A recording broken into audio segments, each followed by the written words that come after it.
Hi, tonight we're doing a pork chop dinner. We're going to start out with a salad with a red vinaigrette dressing. For our sides, we're going to have mashed potatoes, boiled cabbage, and our main star for tonight is the pork chops. We're going to season the pork chops with Suzy Q.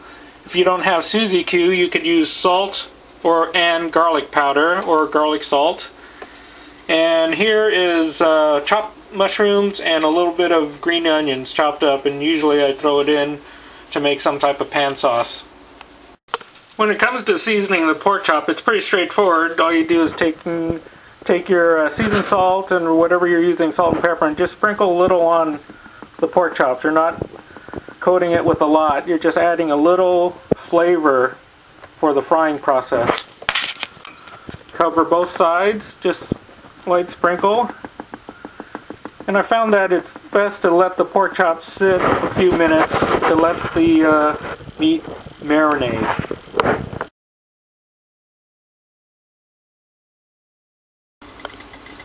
Now we're going to pan fry the pork chops. What I like to do is add some oil to the pan and let the oil come to temperature. Just lay the pork chops in and let them cook.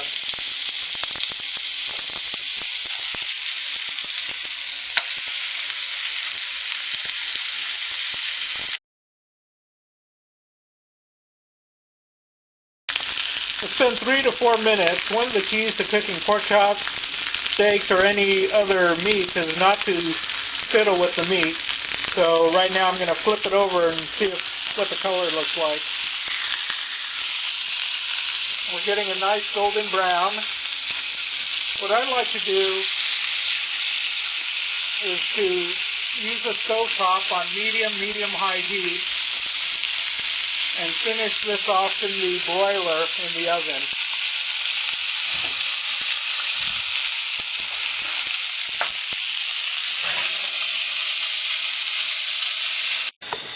While the pork chops are finishing in the oven, the potatoes have been cooking about 30 minutes. I cut them into chunks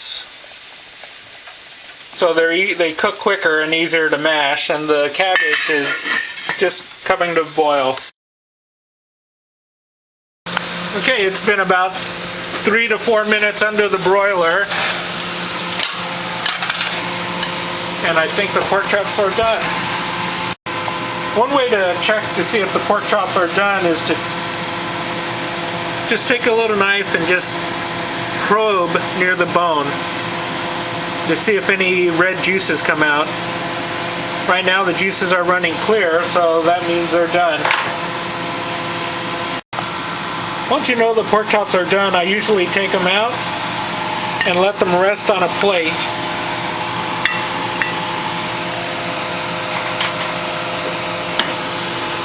Covered with another plate.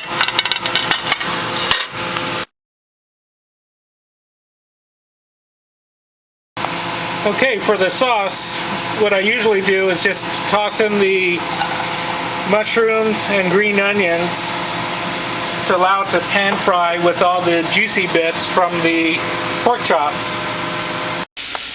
Okay, the mushrooms and green onions have been sauteing at about a medium-high for about 3 minutes. You notice they're starting to get brown, so I'm going to deglaze the pan with a little white wine and then let that reduce. The white wine has been cooking down. Now it's starting to thicken up again. I think this is where I'll stop cooking and just pour it on top of the pork chop.